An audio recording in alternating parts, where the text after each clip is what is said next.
அன்பார்ந்த ஆனந்த வாழ்வியல் நேயர்களுக்கு நம்முடைய இயற்கை சுகாலயம் நம்முடைய சீரடி பாபா சோதனை நிலையத்தின் சார்பாக பணிவான வணக்கத்தை தெரிவித்துக் கொள்கிறேன். நாம அடுப்பில்லாத சமையல் அப்படிங்கிறதுல நிறைய தொடர் பார்த்துட்டு இருக்கோம். சாம்பார், ரசம், மோர், புளிக்கறி, வெண்பொங்கல், பிரியாணி, லட்டு, கேசரி எல்லாம் பார்க்குறோம். நிறைய போயிடுச்சு. இது வரைக்கும் 22 ரெசிபி போயிருக்கு. இப்போ நம்ம பதிவு செய்கிறது 23வது ரெசிபி. கீரை குழம்பு, கொத்தமல்லி தலைகள் அல்லது இலைகள்னு சொல்லுவாங்க.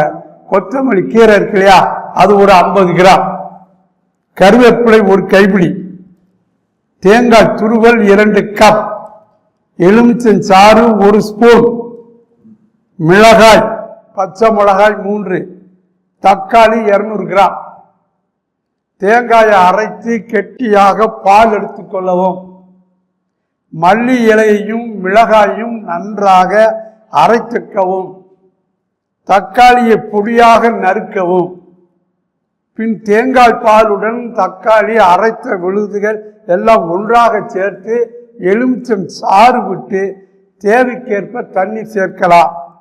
சுவையான கீரை குழம்பு ரெடி.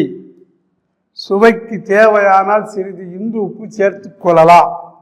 இதில் உள்ள மருத்துவ பயன்கள்: கண் பார்வை, ஐ விஷன் சொல்லுவாங்க, அது நன்றாக தெளிவாக இருக்கும்.